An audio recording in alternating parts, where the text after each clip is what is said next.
La réserve. François Junior Décalé. Mesumi Kili Axel.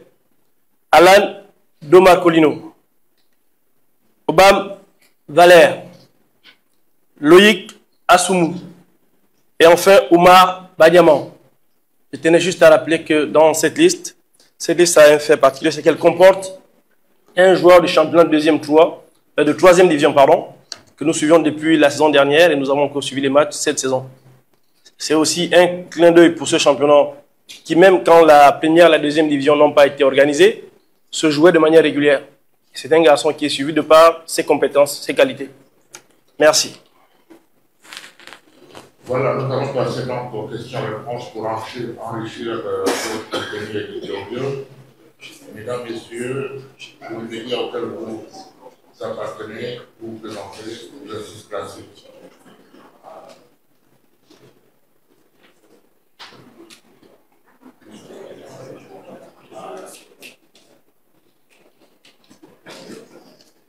Est-ce qu'on peut avoir peut sortir là pour qu'on voit ceux qui vont poser les questions? C'est toujours idéal de les avoir dans le viseur.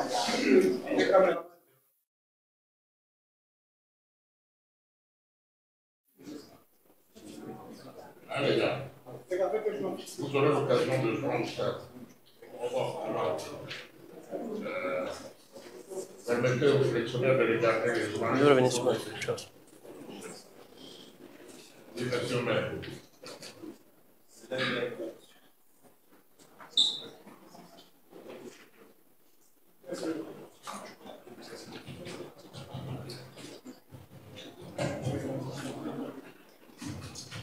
Coach, bonjour. Je suis Yulal Ben, rédacteur en chef adjoint du Gabon Médiatal. Coach, lors d'une interview donnée à la fin de l'exercice 2024, vous faisiez le tour d'horizon de l'équipe en relevant les chantiers urgents, notamment la défense qui restait quand même un point faible, malgré le fait que vous ayez bouclé l'année 2024 avec 4 victoires, 4 défaites et 2 matchs nuls. Sauf que dans la configuration présente, il n'y a pas vraiment de changement dans l'équipe de France. Qu'est-ce qui devrait impulser une nouvelle donne sur le plan défensif quand on sait que c'est les mêmes joueurs qui étaient là durant l'exercice économique? Bonjour, monsieur Meng. Avant que de répondre à votre question, je vais profiter déjà à mon nom propre et à celui de l'encadrement technique de l'équipe nationale, m'excuser auprès de l'ensemble des journalistes qui sont dans cette salle. Nous avons commencé notre conférence de presse avec 10 minutes de retard, chose rare depuis que nous sommes là, mais ce retard est dû à un problème d'ajustement au niveau de la liste, mais surtout un problème technique. Comme vous le savez, nous avions des prévisions, et en temps et désistement, le temps de changer était minuit. Pour réunir tout le staff ce matin, donc on n'a pu le faire qu'ici. C'est important qu'on s'en excuse de ces 10 minutes. Maintenant, pour revenir à votre question, je pense que vous faites allusion à notre exercice du mois de novembre, où nous disions qu'on avait des problèmes sur le plan défensif, mais pas sur le plan de la défense. Quand nous parlons de défensif, c'est l'aspect comportemental de l'ensemble de l'équipe. Les premiers défenseurs, n'est-ce pas, d'une équipe sont les joueurs à vocation offensive. S'ils défendent bien ou mal, ça impacte sur les 4 qui sont derrière. Nous n'étions pas en train de dire que ces 4 n'étaient pas bons ou mauvais. Maintenant, nous parlons de concurrence. Nous n'avons toujours pas de concurrence et de profils. Nous sommes dans la même logique. Nous sommes satisfaits des 4 que nous avons convoqués. Nous avions dans le stage récent, au mois de novembre, Ubissa était là parmi nous. Et nous ne faisons revenir des garçons qu'après échange avec eux, on relève certains faits et nous décidons de convoquer 4 ou 5. Nous avons eu cet échange avec tous ceux qui ne sont pas dans cette liste, qui étaient là en novembre. Nous avons relevé certaines difficultés constatées, une attitude à l'entraînement. Vous conviendrez avec moi que l'échange qu'on a avec eux reste entre eux et nous. Mais il était important que je précise que nous sommes satisfaits avec le groupe actuel. Ça ne voudrait pas dire que ce groupe, c'est définitif, qui ne bougera plus. Non. Nous repartons sur le regroupement de mars. Nous allons constater des améliorations ou non, nous prendrons une décision, certainement au regroupement de juin. C'est ainsi que nous fonctionnons depuis que nous sommes là. Coach, bonjour à tous, bonjour coach. Jeremy Noir de la rédaction de TV Plus Afrique. Alors, déjà bravo d'avoir sélectionné quelques joueurs qui font partie de notre championnat national. Alors, moi j'aimerais savoir quels ont été les critères justement de sélection de Nono Yohan. Ça c'est la première question. Et une autre question, quels sont, vous et votre staff technique, la politique de confidentialité qu'il y a? Parce qu'on a remarqué qu'il y a toujours des fuites, des listes, quelques jours avant la publication de la liste des joueurs convoqués. Merci. Merci, monsieur. Sauf que je n'ai pas entendu votre prénom et nom. Tchermi Goma. Ok, monsieur Tchermi Goma. Merci. La première question, qu'est-ce qui a justifié la convocation de Yohan Nono? C'est simple, c'est son profil. Son profil déjà, c'est un profil de pivot que nous n'avons pas, ou sinon peu dans ce championnat. Nous ne l'avions pas en équipe nationale. Ce profil nous ramène à Axel Meillet. Si vous regardez le profil de tous nos attaquants convoqués ou qui jouent depuis un moment, nous n'avons pas ce profil de pivot. Et même dans le championnat national, nous n'avons pas de pivot. C'est très important. Surtout quand nous jouons dans un 4-3-3 ou même dans un 3-5-2, nous avons besoin de ce type de profil. Mais aussi, il y a la qualité intrinsèque du joueur. Voilà nos motivations. Maintenant, quant à votre deuxième question, écoutez, oui, la politique de confidentialité. Moi, j'ai une politique de confidentialité que j'ai signée en signant mon contrat.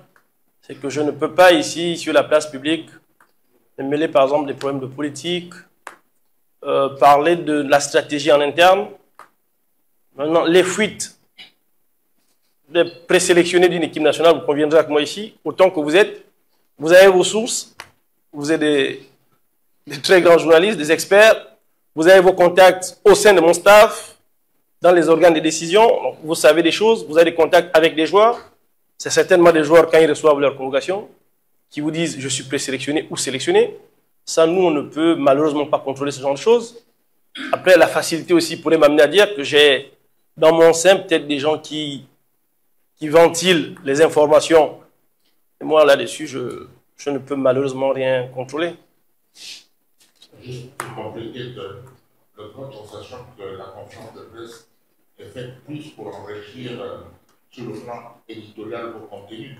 Normalement, la Fédération nationale de football envoie d'abord avant la convocation au vote.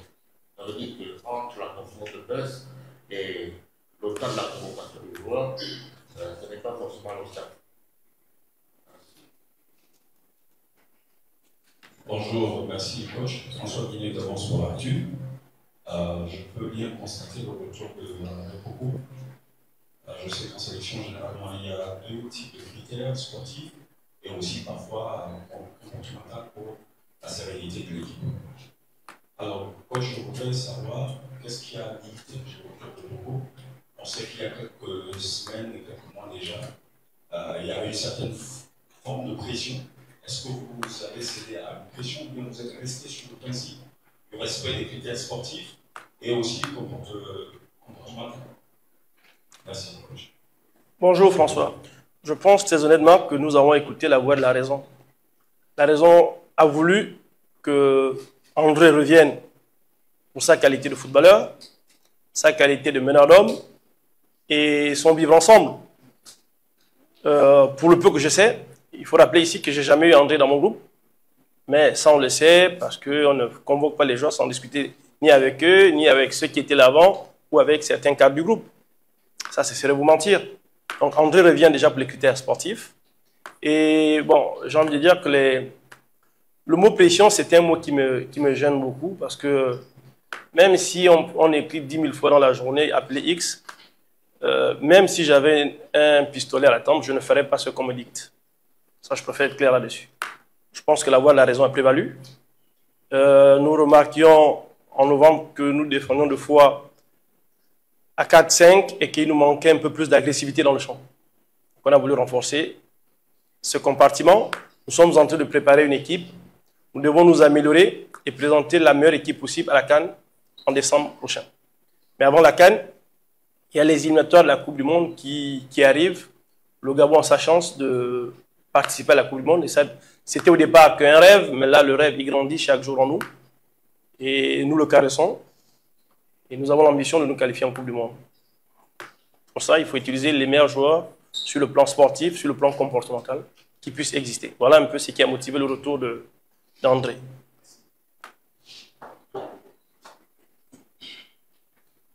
Coach, bonjour.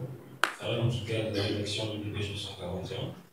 Alors, nous constatons dans cette liste un choix un peu particulier, c'est qu'il y a 4 gardiens sélectionnés. Nous interrogeons un peu sur la motivation et la pertinence de ce choix, alors que d'ordinaire, souvent la liste est cantonnée à 3 gardiens.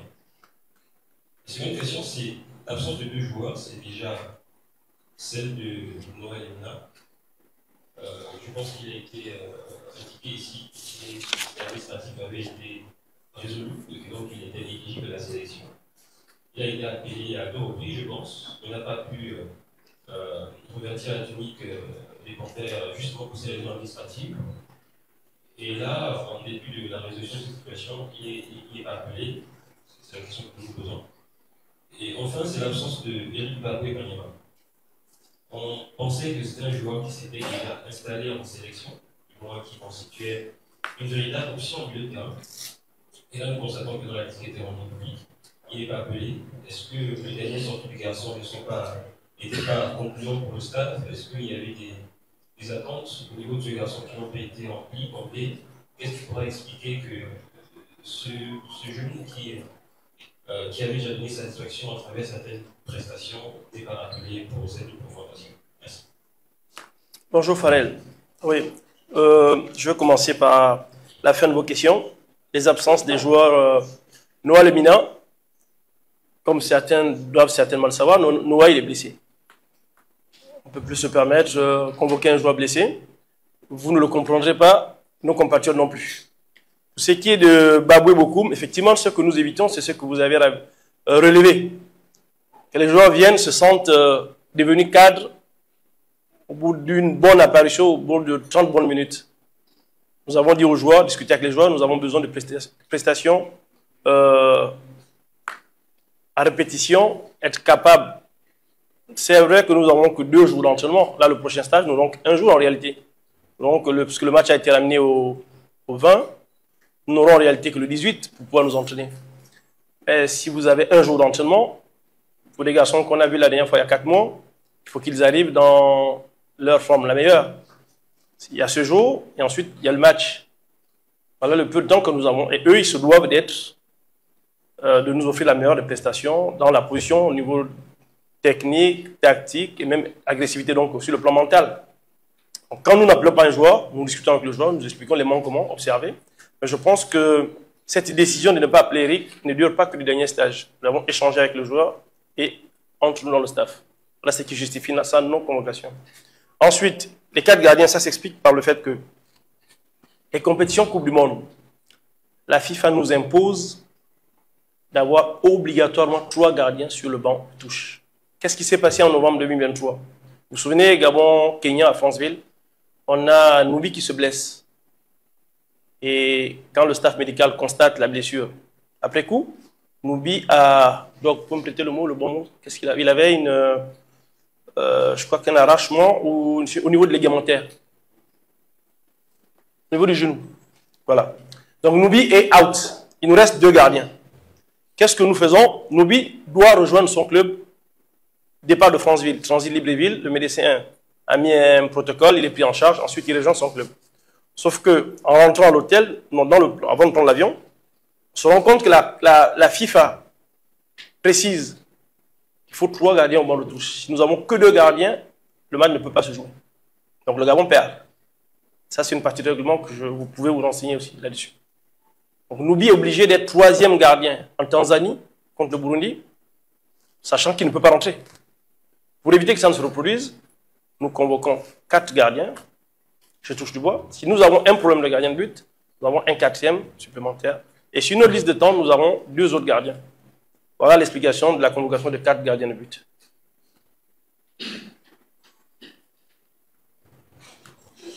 Coach, bonjour. Félicitations et encore merci d'avoir honoré le championnat national de première division et de 3e division chez nous. Je veux le féliciter pour cela. Sauf que nous avons une inquiétude et il y a quelque chose que nous ne comprenons pas.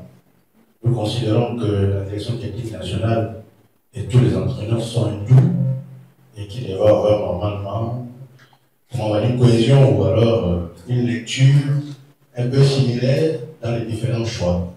Pour rester dans les choix du joueur concernant le championnat national de première division, l'équipe nationale a pris bien le jouer et on a vu que dans cet effectif, vos choix sont très loin de ceux qu'avaient fait vos collègues appris.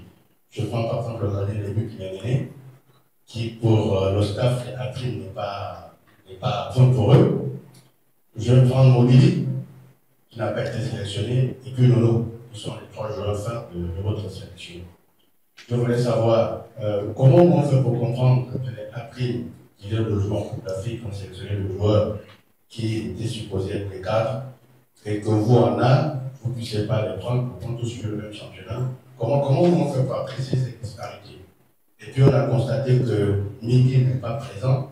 Qu'est-ce qui peut justifier l'absence de Miki? Peut-être sur le plan tactique, sur le plan comportemental, ou peut-être sur notre plan que nous ne maîtrisons pas. Merci, coach. Bonjour. Mon staff et moi, nous apprécions les félicitations sur le régal, le clin d'œil au championnat national et au championnat de 3e division. Mais je pense que regarder ces compétitions font partie de nos missions. Et ici, c'est aussi l'instant, je profite pour relancer un appel à ceux qui gèrent la partie financière. Parce que nous, aujourd'hui, on ne peut pas couvrir tout le championnat pour des raisons financières. On se contente de regarder le match à Libreville. On a été à Lambaréné, mais à nos frais. Et on ne peut pas le faire tout le temps et aller partout à nos frais. Donc il serait important aussi que cette situation se règle pour nous permettre d'aller regarder les matchs dans notre localité du Gabon où les gens, on l'entend aussi, le staff ne se déplace pas, mais le staff ne peut pas se déplacer tout seul comme ça. Nous, on a un programme établi, on dépose, la fédération fait son choix transmis, on attend que les financiers, que les décideurs aussi apportent là-dessus leur contribution. C'était par rapport au championnat que nous observons.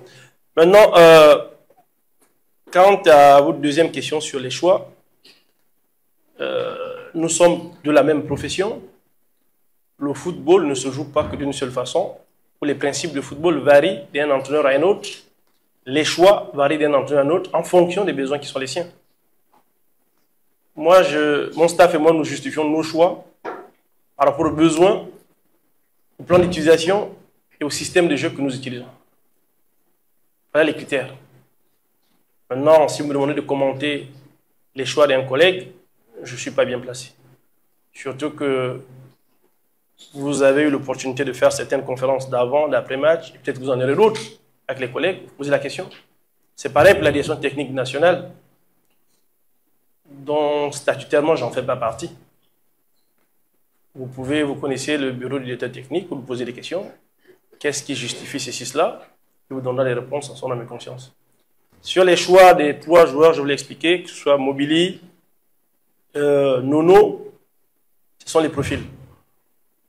Mais quand vous regardez la liste de ceux qui sont déjà avec nous depuis un certain temps, et les gardiens de notre championnat national, Méné est le gardien qui a le plus connu la compétition africaine avec son club, CF Mounana. C'est un gardien que je connais en U20, donc il a une certaine régularité à ce niveau. Et au niveau international, des fois, les matchs se jouent sur des détails. Donc j'ose croire que ce garçon a emmagasiné une certaine expérience à ce niveau. Voilà comment c'est justifié nos choix.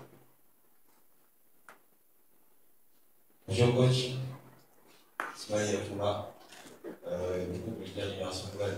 Alors nous constatons que dans cette liste, il manque le meilleur buteur du championnat. Makambo Kevin qui joue à retour. Nani Nono joue aussi à retour. Un but de ce championnat, Makambo Kevin en a 8. Qu'est-ce qui justifie l'absence du meilleur buteur du championnat? Merci. Bonjour Ismaël. Oui. Vous commencez par me dire, sur cette liste, il manque. Souvenez-vous qu'il ne manque quelque chose ou quelqu'un que quand la personne a été. S'il n'a jamais été, il ne peut pas manquer. Tu es d'accord avec moi? Donc il ne manque pas Bakogo sur cette liste. Bakogo n'a jamais été avec nous. Je répète ici, le choix de nous est justifié par son profil. C'est la seule raison. Et c'est ça la logique des choix. On fait sur certains critères. Bonjour coach, Jean-Alexis Lada, Canon Télévision. Moi je me réjouis personnellement de vos choix sur l'intégration de certains joueurs du National Foot, ce qui justifie que le National Foot a son présent d'or. National Etienne, je souhaiterais que vous puissiez nous édifier un peu plus. Vous avez dit que la FIFA ordonne désormais qu'il y ait 4 gardiens de but. Est-ce qu'à ce niveau, vous avez déjà établi une certaine hiérarchie? Ensuite, au point offensif, je remarque que l'Abika Chabi, je n'ai rien contre lui, c'est 20 journées, 1 but à Toulouse. Est-ce que ce versement vous donne satisfaction entièrement? Bonjour Georges-Alexis. Je veux revenir sur la réglementation de la FIFA. La FIFA nous impose 3 gardiens assis sur le banc et non 4. Nous convoquons 4 pour prévenir. Nous faisons de la prévention. Nous anticipons. Là, pourquoi nous convoquons 4 gardiens. Maintenant, quant à l'établissement de la hiérarchie des gardiens de but, ce n'est pas mon rôle dans l'entretien des gardiens de but. Donc, quand nous circulons, ce qui nous intéresse de prime abord chez un gardien de but, c'est son déplacement, sa technique intersect. Parce que ça, nous pouvons le juger. Sa condition athlétique, on peut la juger.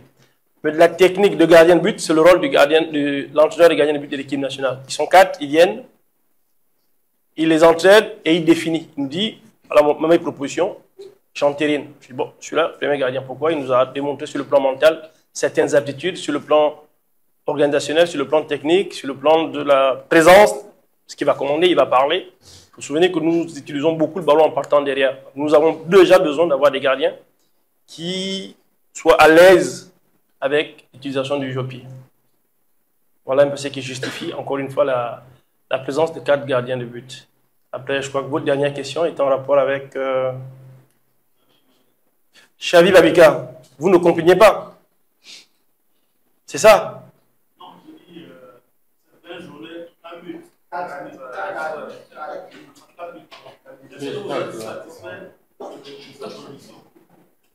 Vous voyez, nous sommes dans une salle bondée d'à peu près 60 personnes.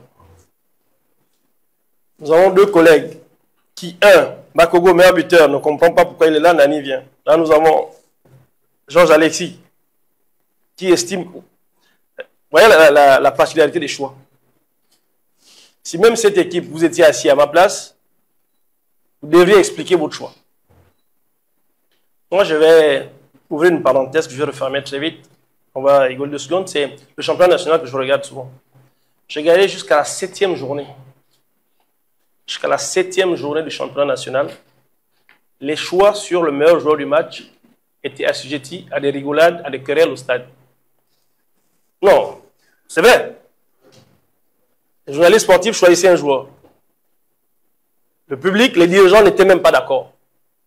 Et les journalistes se réunissaient à 7 ou 8 pour décider, selon leurs normes, leurs caractéristiques, jusqu'à la 7e journée. Il a fallu attendre la 8e journée. Je pense que ce jour-là, le joueur qui a mis tout le monde d'accord, c'était un match de Mandji. C'était Mobili qui avait joué. On avait dit, ah, on est tous d'accord. Donc, le problème de choix se posera, il y aura toujours à redire. Et c'est aussi pour ça que nous avons cet exercice. Justifier, expliquer. Je comprends ce que vous dites, je l'entends.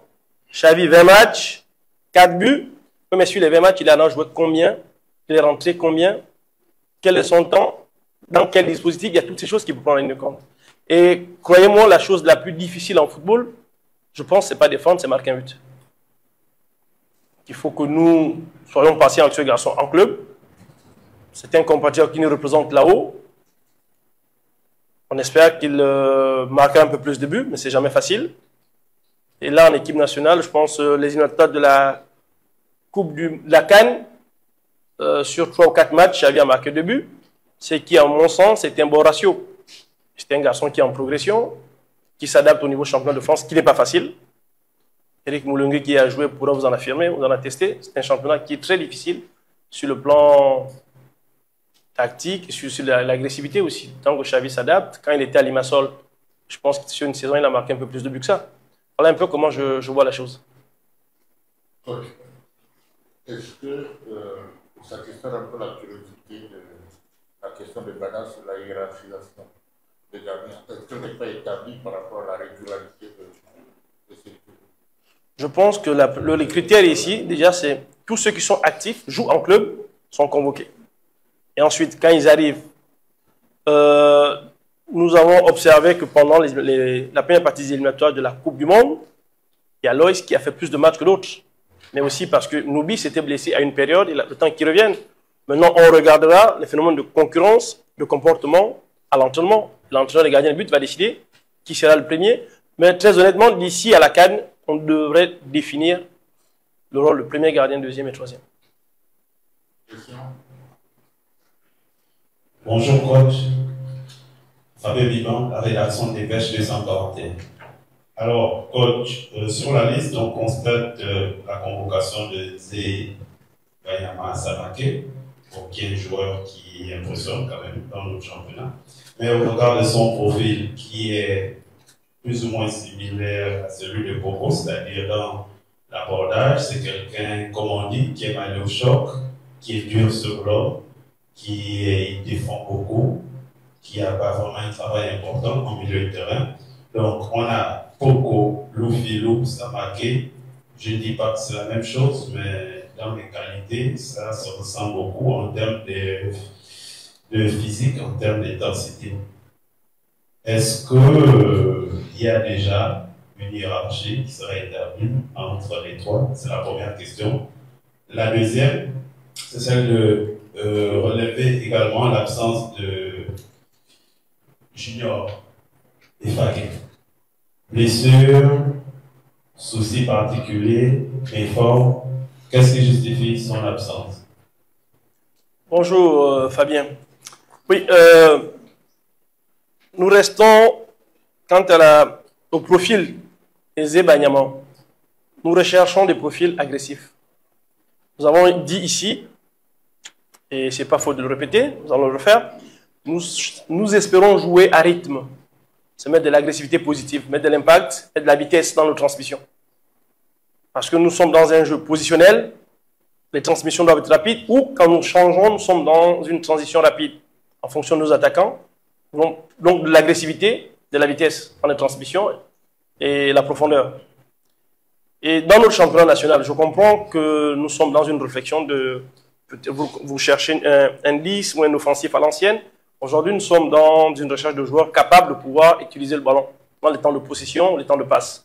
Anyama fait partie de ces joueurs, et même Loïc Assoumou de Manga, c'est un profil que j'ai vu récemment. Il nous donne satisfaction à ce niveau. Donc, ils viennent compléter un peu ce que nous avions déjà. Vous parlez du profil, c'est le même profil que Poco, sauf que dans les animations, parce que c'est là où la partie intéressante de la tactique. La tactique dépendra du profil de joueur et de l'état d'esprit du match. Comment nous voudrons jouer et comment positionner ces garçons.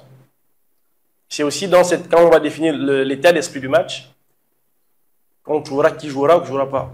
La hiérarchie aujourd'hui, comme ça, on peut dire Mario va commencer à jouer, Kanga va jouer, Poco va jouer. C'est une possibilité, mais je pense qu'elle n'est pas réelle. Il faut qu'il s'entraîne, qu'il travaille des automatismes. On n'a qu'une journée de travail avec. Priorité à ceux qui ont déjà des bases avec nous. Et ensuite, ceux qui arrivent, au vu de leur qualité, leur capacité d'adaptation, peuvent, n'est-ce pas, commencer le 20 au détriment des nôtres qui étaient déjà là. Vous voyez, c'est la qualité intrinsèque du joueur. La qualité, surtout la qualité, la capacité du joueur à switcher. Je sors d'une organisation club, on me demande ceci, cela. Je vais dans une organisation équipe nationale où on est sur du temps très très court. Je m'adapte très vite. Là, ce que nous espérons. Maintenant, quant au joueur Efagé, c'était un choix qui s'est justifié par le fait qu'Efagé est reparti dans son club le 22 janvier. Et Efagé a commencé à jouer un peu après la quinzaine de février, et pas beaucoup de matchs, je pense, un ou deux. Il est rentré. Et je pense même qu'Efagé, si le programme qu'il m'a fait passer a été respecté, devait être au Gabon depuis le 8 pour renouveler son visa, je pense.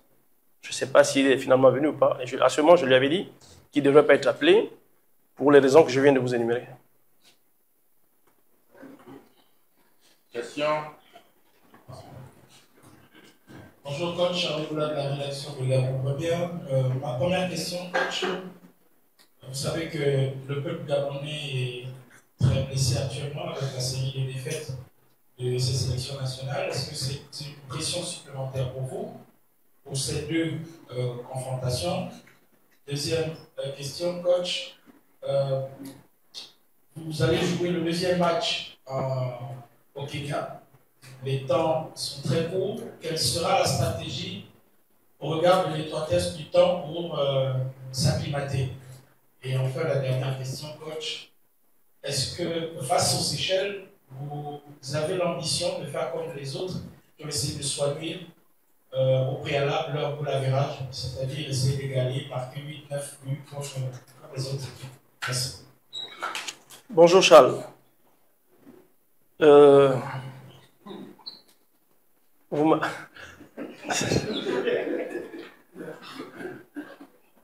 Non, mais Charles a dit que nos compatriotes étaient blessés. Il faut qu'on assiste les compatriotes, docteur, pour soigner les blessés. Non, mais sérieusement, je comprends ce que Charles dit. Nous avons joué, nous avons connu certaines déconvenues. Mais à ces déconvenues, on arrive quand même à justifier certaines. Sinon toutes. Moi, je peux les justifier sur le plan technique. Techniquement, il y a des choses qu'on peut arriver à expliquer. Et d'autres pas. Et que ce soit les deux défaites des féminines, des U17, des A', ça trouve une explication au départ technique. Mais ensuite, il y en a une autre organisationnelle. J'ai dit à Franceville le match des A'. J'ai répondu à une interview d'un collègue Gabon 24 dans laquelle je lui disais on ne peut pas continuer à saupoudrer et espérer avoir des résultats dans l'espace et dans le temps. Arsène Wenger, il y a quelques années, il y a 15-16 ans, avait sorti une phrase aujourd'hui qui en tactique est importante. Quand vous faites un diplôme d'entraîneur, on n'utilise pas la phrase, mais le concept, où il disait le football dans le temps ira beaucoup plus vite, dans l'espace et dans le temps. Donc, ceux qui ont fait les grandes études disent que c'est de la philosophie. Qu'est-ce que ça veut dire dans le temps et dans l'espace? Oui, mais il parlait des espaces, des intervalles entre les lignes et la transmission vers l'avant. C'est ça qu'il s'agissait. Et ils ont adapté. Arsenal a commencé à le faire avec Thierry Henry et les autres. Vous savez que dans le temps de possession, ils avaient la capacité de, en 2 ou 3 passes, et c'est ce qui se passe dans le football moderne. Vous avez aujourd'hui une grande thématique sur la... c'est un mot que les journalistes sportifs utilisent beaucoup, la transition rapide. C'est ça, aller très vite dans l'espace et dans le temps. L'espace que l'adversaire vous aura laissé, l'utiliser très vite. Mais nous, si nous n'anticipons rien en termes de formation, en termes de préparation, en termes de planification, nous allons nous retrouver dans la même situation. L'équipe nationale dont j'ai la charge aujourd'hui, pour moi, je pense qu'elle a une durée de péremption. À un moment, on va peut-être se retrouver à un niveau où on n'a pas de relève, on n'a pas de joueurs, on n'a pas de repère à l'international. L'international aussi se prépare.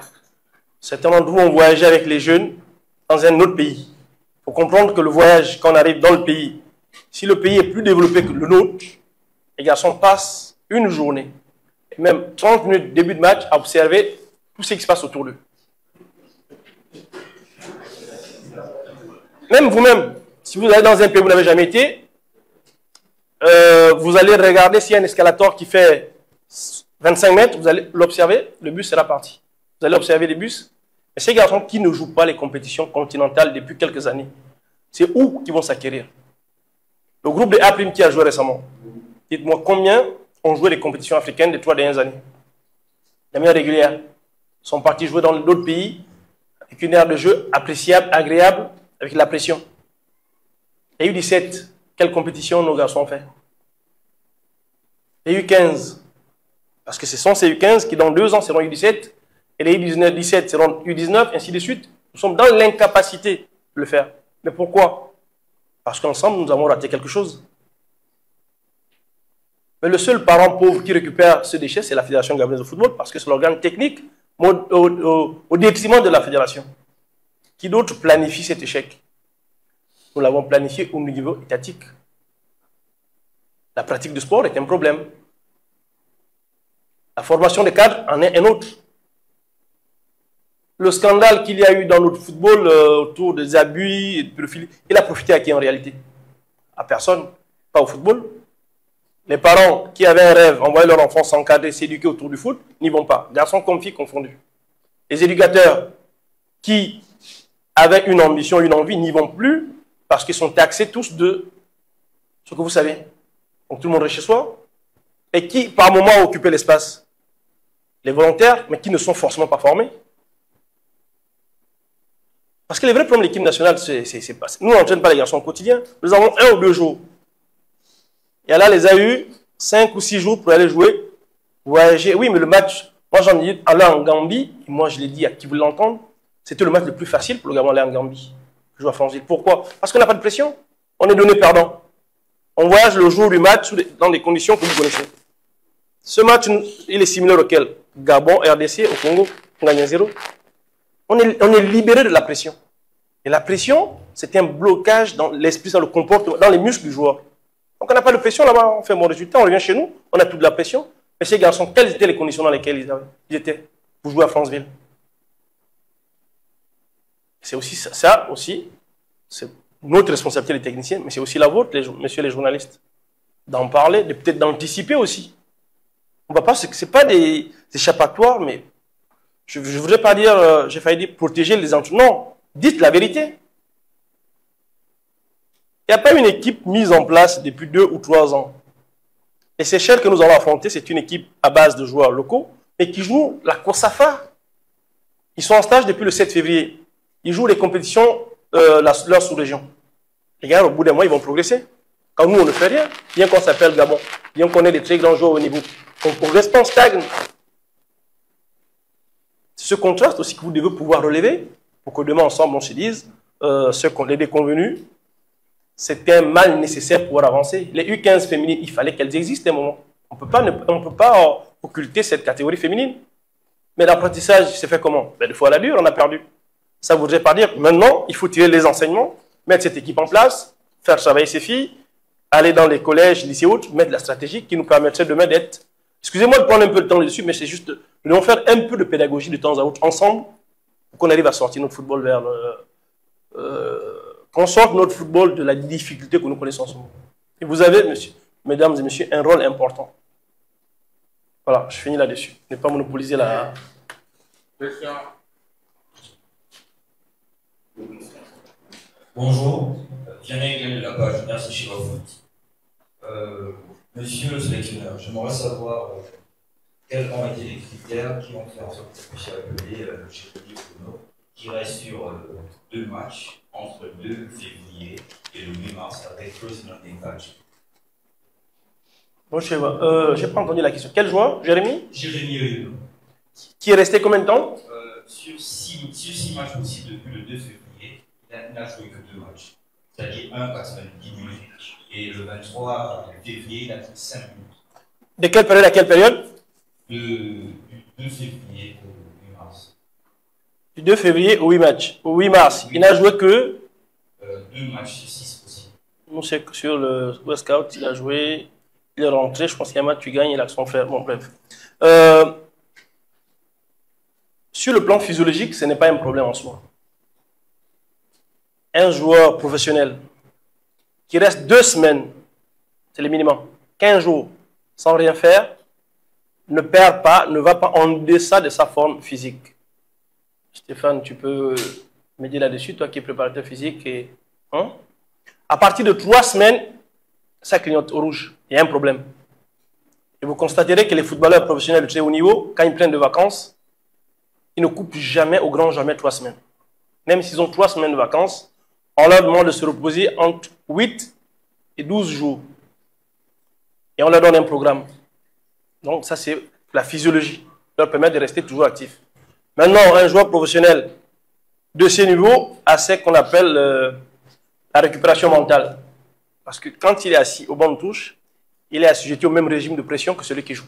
Et ensuite, il joue certains matchs, 2 ou 3 matchs.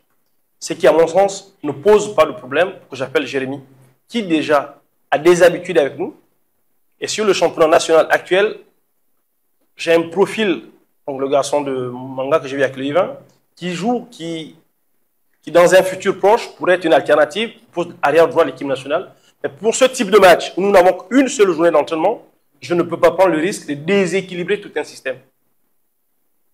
Voilà ce qui justifie que Jérémy, avec moins de matchs, son actif soit encore présélectionné dans ce stage. Bonjour, Andy Sonovalan du Cameroun. Alors coach, lors de la récente, la dernière, le dernier échange avec les hommes du média et les acteurs du sport, André Bioko était plus ou moins dans une catégorie, enfin dans une pénombre, contrairement à d'autres joueurs qu'on peut catégorifier comme des parias. Aujourd'hui, André Bioko est de retour. Heureusement, il a bien rebondi d'ailleurs en Turquie. Il est de retour en sélection. Est-ce que cela peut justement prévoir, on peut voir une porte ouverte également pour les autres, qui sont plus ou moins aussi comparés à André Bioko? Bonjour Andy. Il faut bien qu'on explique les termes que vous utilisez. Noirci, paria, c'est jamais venu de mon staff ou de moi-même. On est d'accord? Ouais. Nous, on avait dit, la porte reste ouverte, sinon entrouverte, pour tout le monde. Et nous jugerons au cas par cas en fonction des besoins de l'équipe nationale et du profil recherché. Nous sommes dans cette logique. Ce qui permet le retour d'André aujourd'hui. Donc nous n'avons pas changé, l'explication reste la même.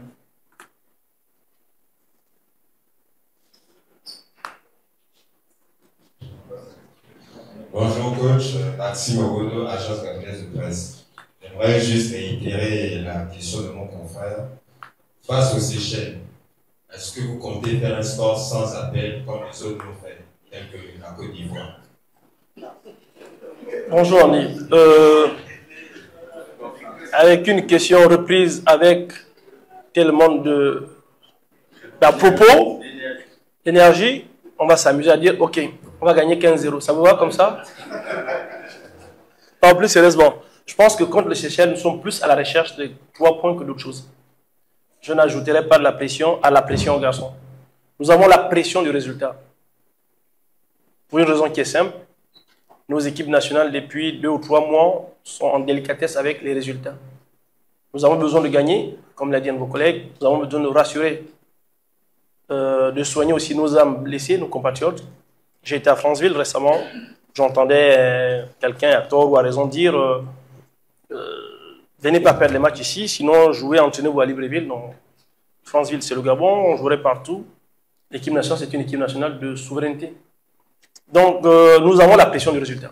Ça, c'est sûr. Nous devons gagner contre les Seychelles à Franceville. Et ensuite, aller négocier un résultat satisfaisant au Kenya. Au Kenya, nous devrons jouer la victoire ou ne pas perdre. Pourquoi? Parce que nous devons garder la Côte d'Ivoire à portée de fusil. Ce qui impliquerait qu'en septembre, nous devrons faire le travail nous-mêmes pour nous qualifier à la Coupe du Monde.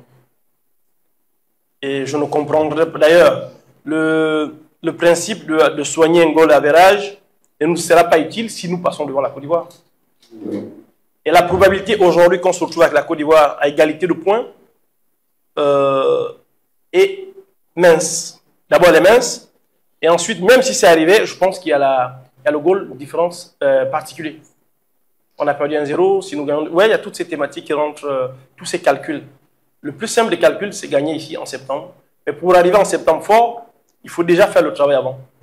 Et cette période, elle est cruciale, tant pour nous que pour nos adversaires. Parce que les autres aussi peuvent tomber quelque part.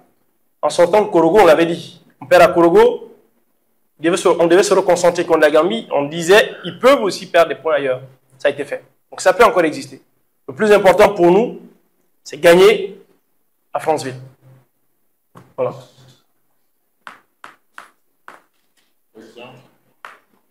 Bonjour coach.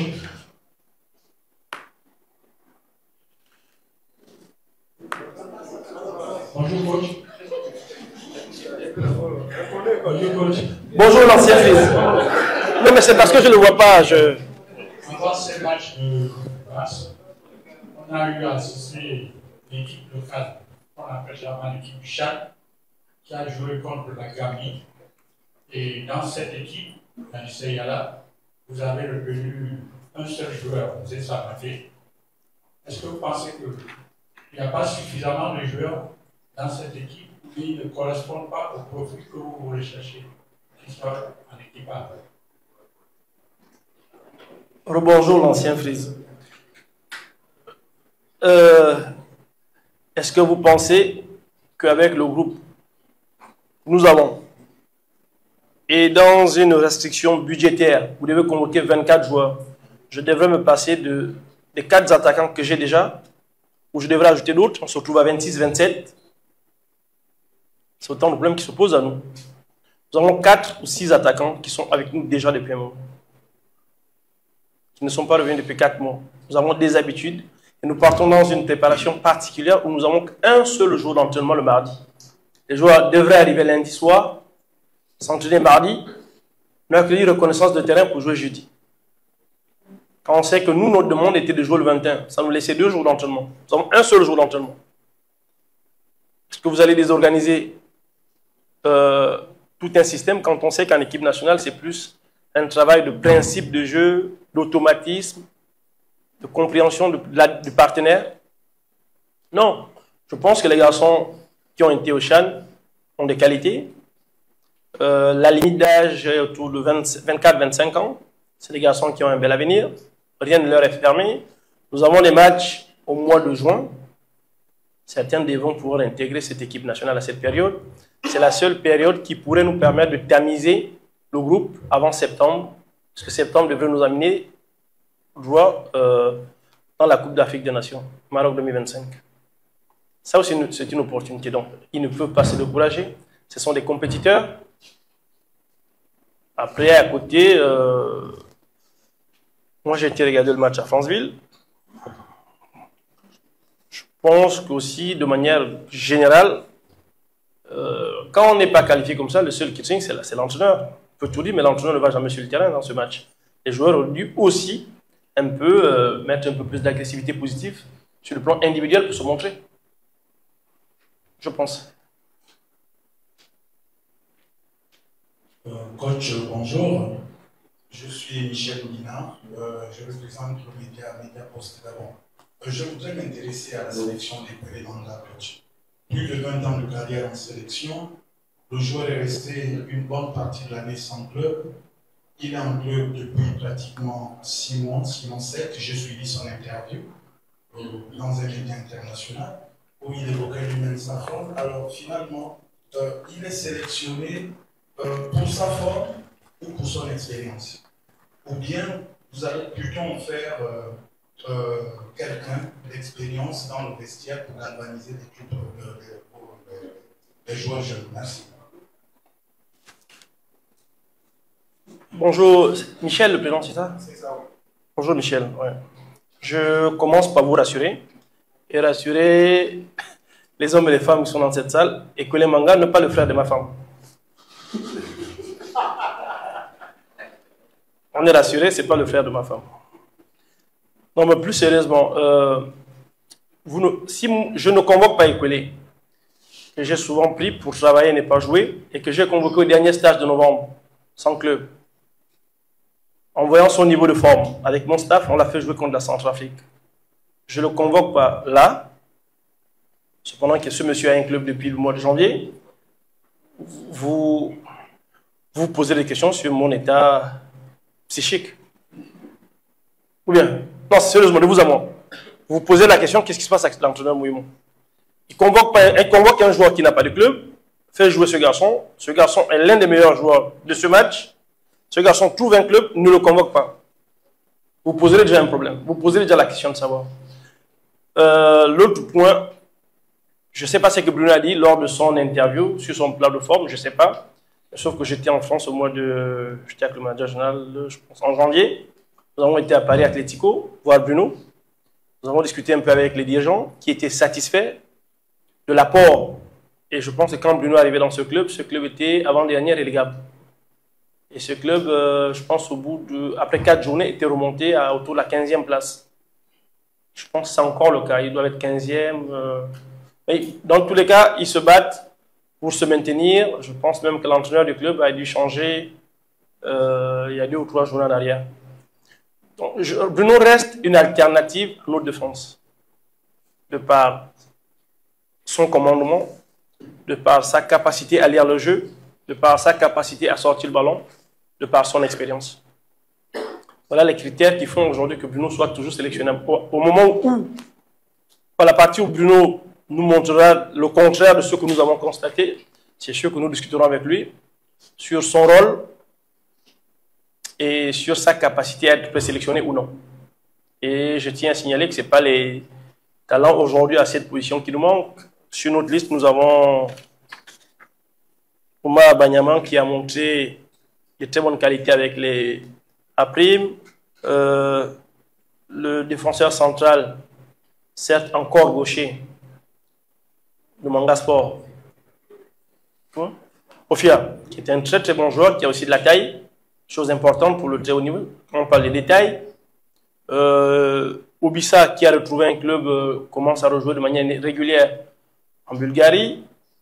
Nous n'avons pas oublié Yanis Mbemba, qui joue régulièrement, avec qui nous avons discuté la dernière fois sur l'amélioration de certaines qualités de rigueur derrière. Donc il y a des profils, nous ne sommes pas en manque à ce niveau. Mais Bruno aujourd'hui nous satisfait pleinement.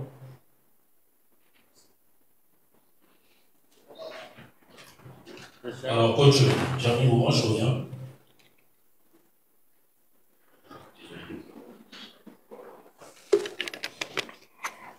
Alors coach, parlons un peu du cas Jean-Noël Aborini. Lors de la précédente conférence de presse, vous avez dit avoir discuté avec le joueur à Diombar du Sud. Vous lui avez dit qu'il fallait qu'il retrouve du temps de jeu. Aujourd'hui, c'est chose faite. On remarque qu'il est encore absent de cette liste. Est-ce qu'il reste tout de même sélectionnable?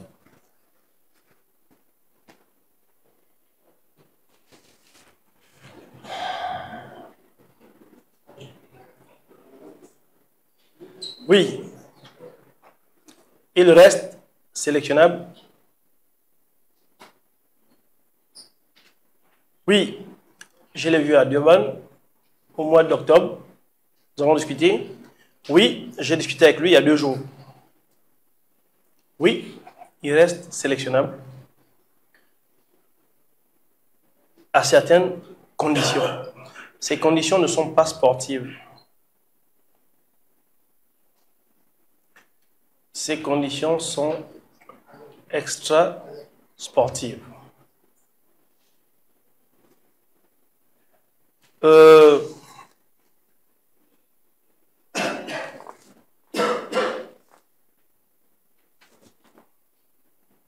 Je peux faire avec vous un pari, parce que c'est ma nature. J'aime dire les choses telles qu'elles sont. Je suis un homme sincère. Je ne suis pas de politique, je ne suis pas de langue de bois. Nous faisons la conférence de presse parce que nous sommes là pour défendre une liste, celle-ci. Quand nous avons fini la conférence de presse, quand l'officier média de l'équipe nationale a décidé qu'elle est finie, vous arrêtez vos caméras, sans téléphone, vous me reposez la question, je vous réponds de manière sincère. Ça évitera qu'au mois de juin ou en septembre, vous me reposez la question si le cas venait à se reproduire. Ça vous va? Dernière question.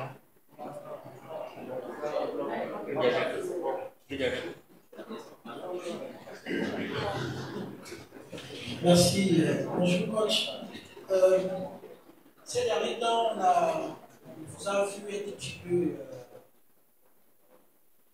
je ne dirais pas en colère, mais plus ou moins dans certains états avec certains confrères. On a vu le président de la Fédération de football monté au créneau dans sa dernière sortie avec la presse pour couper court. Il a même interpellé le public sportif de vous apporter un soutien sans faille. Il a dit, je cite, que le monument restera là, maintenant, et après même à Cannes. J'ai bien envie de vous demander, de donner un avis par rapport à ce soutien d'effectif du président fédéral et vos rapports désormais avec la presse sportive. J'espère que les choses sont rentrées dans l'ordre. Comprenons-moi ma question, moi je vais revenir. Bonjour Brice. Je vais commencer par la fin de la question. J'ai des rapports cordiaux d'employé-employeur avec le président de la Fédération gabonaise de football, qui n'est pas mon ami, qui n'a jamais été mon ami, qui ne sera jamais mon ami, qui est un grand frère. C'est la relation que j'ai avec lui. C'est quelqu'un, je peux le dire ici, je respecte. Quand j'étais U, en équipe nationale à l'époque, c'était pas les U, c'était les cadets. Très très longtemps, paix à son âme, M. Barat, en sélection, on allait avant la francophonie. Lui, président fédéral, était dans la préparation physiologique, il nous servait il nous aidait dans ce sens-là. Londo et les autres en équipe nationale. Et on a gardé des liens, il est devenu secrétaire général de l'équipe nationale, la fédération. J'étais capitaine de l'équipe nationale. On a eu beaucoup de combats ensemble dans le domaine du football. C'est aussi, je pense, la personne qui a proposé mon dossier aux autorités actuelles pour que je sois sélectionneur. Je ne suis pas devenu sélectionneur de moi-même.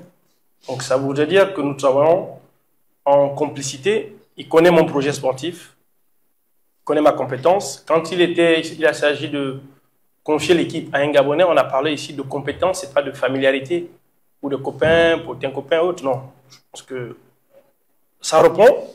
Et quand vous avez le soutien de la première autorité footballistique du pays, il faut le préciser, ça vous reconforte dans votre vision, en ce que vous êtes en train de mettre en place. Parce que quand nous sommes arrivés, mon staff et moi, on nous a demandé de nous qualifier pour qualifier le Gabon à la CAN et pas de venir jouer les bisounours, nous entrelacer, se faire les bisous matin, midi et soir. Bon, je pense que si c'est noté que ça, on serait parti.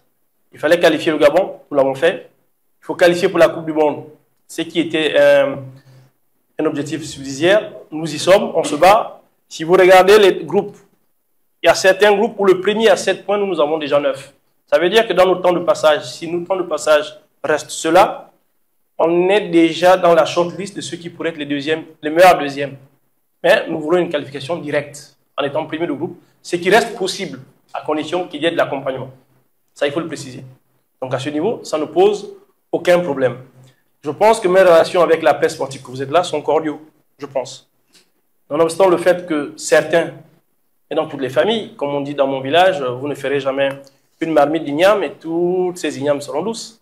Vous en avez 2 ou 3 qui sont durs, mais ça c'est la nature humaine.